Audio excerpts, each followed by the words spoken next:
And I just wanted to say, Subhanallah and La ilaha illallah.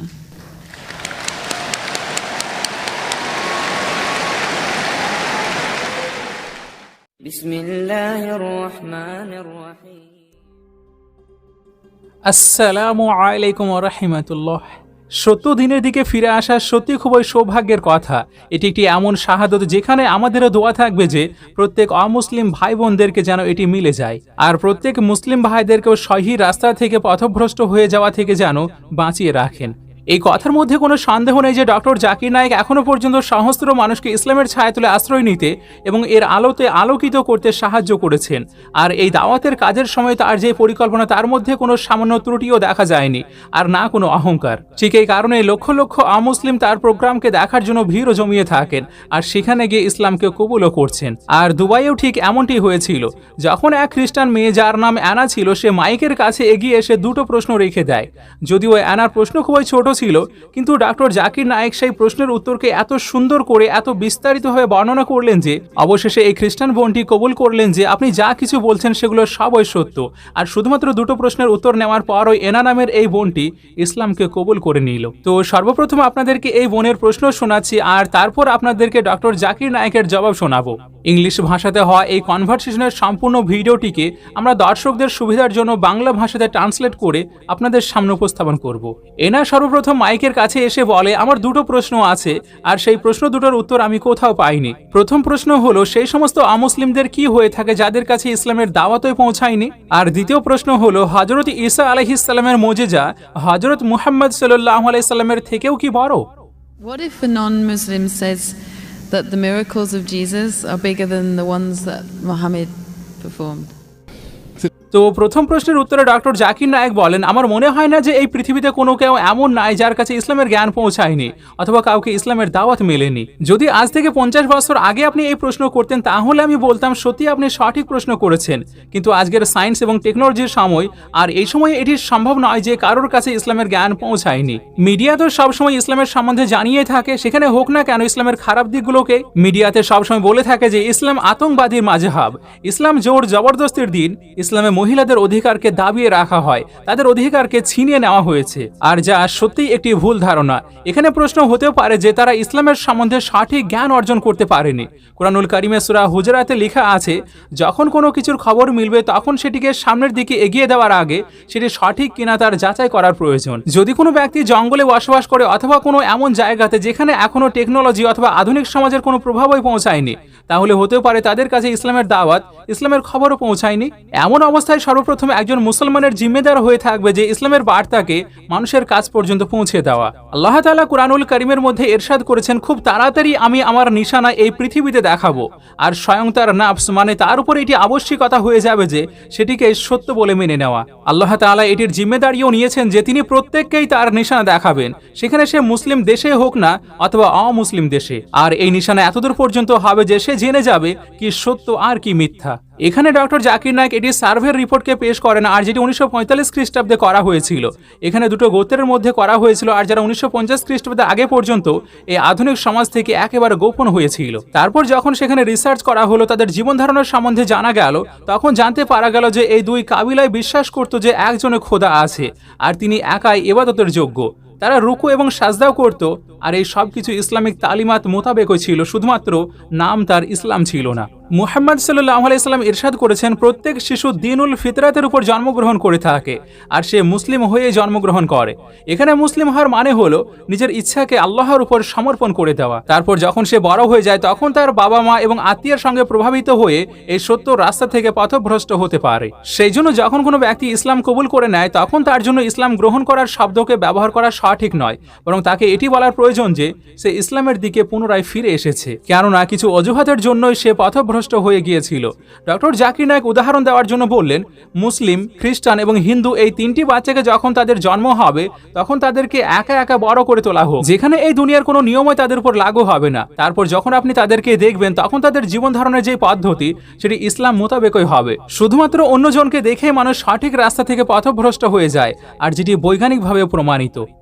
Every child, if any child, if you take 3 children, one born to a Christian, one born to a Jew, one born to a Hindu, isolate these three children completely from any external influence.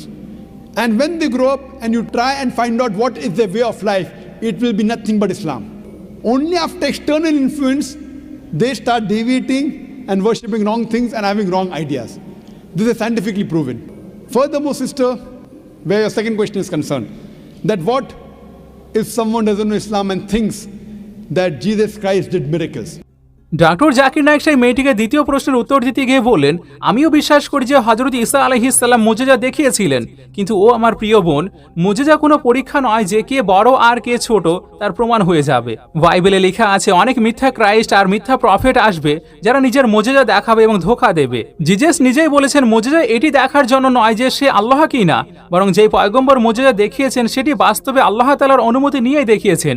যদি আল্লাহ তাআলা না চাইতেন তাহলে কোনো মুজিজাই হতো না। যখন হযরত মুসা আলাইহিস সালাম সমুদ্রতে লাঠি ফেলেছিলেন তখন সেটি দুই ভাগ হয়ে যায়, আর এটিও আল্লাহ তাআলাই করিয়েছিলেন। এমনভাবে হযরত মুহাম্মদ সাল্লাল্লাহু আলাইহি সাল্লামের সঙ্গেও জুড়ে আছে।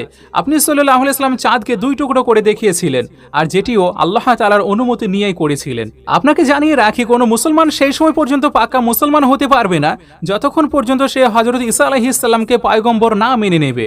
আমরা বিশ্বাস রাখি যে তিনি আল্লাহর প্রিয় প্রফেট ছিলেন, তিনি মসিহা ছিলেন, তিনি বিনা বাবাতে জন্মগ্রহণ করেছিলেন, তিনি মৃতদের শরীরে প্রাণ সঞ্চার করেছিলেন, অসুস্থকে সুস্থ করাতেন, কিন্তু সেই সবকিছু আল্লাহর হুকুমেই। মুসলমান এবং খ্রিস্টানরা এতদূর পর্যন্ত ঠিক হয়ে আছে, কিন্তু পার্থক্য এটি যে হযরত ঈসাকে মুসলমানরা আল্লাহ তাআলা বলে স্বীকার করে নেয় না, আর এটি বাইবেলেও লেখা আছে। সম্পূর্ণ বাইবেলের ভিতরে জিজাস একবারও বলেননি যে আমি আল্লাহ আর আমারও ইবাদত করো। যদি আমাকেও এমন আয়াত দেখিয়ে দেওয়া হয় তাহলে আমিও ঈসাই হয়ে যাব। আর এই কথার উপরে সম্পূর্ণ হলে তালি বাজতে লাগলো।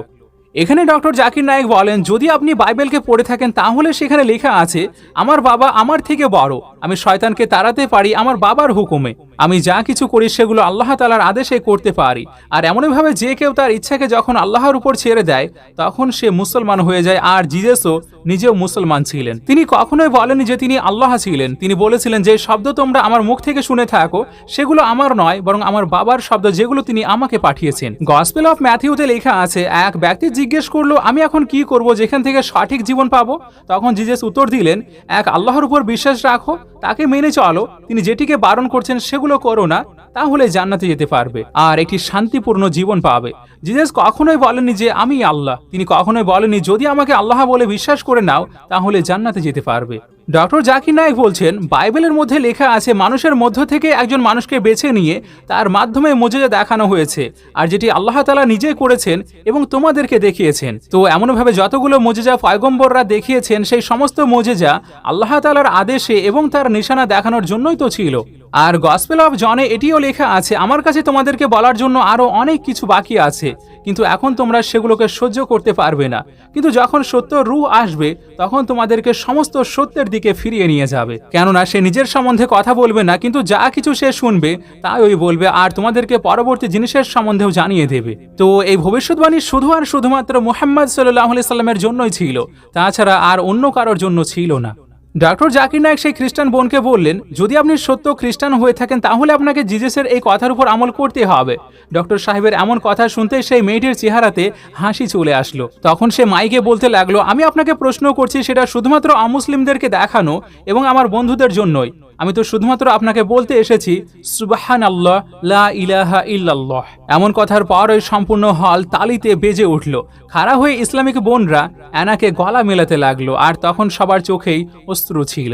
তখন প্রত্যেকে খুশিতে মেতে উঠেছিল, কেননা একজন আরও অমুসলিম বোন সত্যের রাস্তাকে খুঁজে পেয়ে গেল, আর সে জাহান্নামের আগুন থেকে বেঁচেও গেল। দেখুন সেই খুব সুন্দর দৃশ্যকে। Actually, I am a revert, and I was just asking questions on behalf of my non-Muslim family and friends, and I just wanted to say, Subhanallah and La ilaha illallah.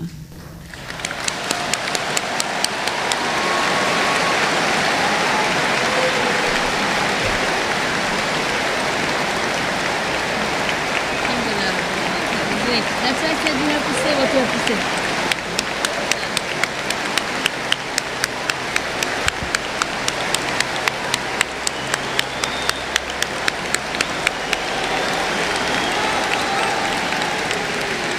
Welcome.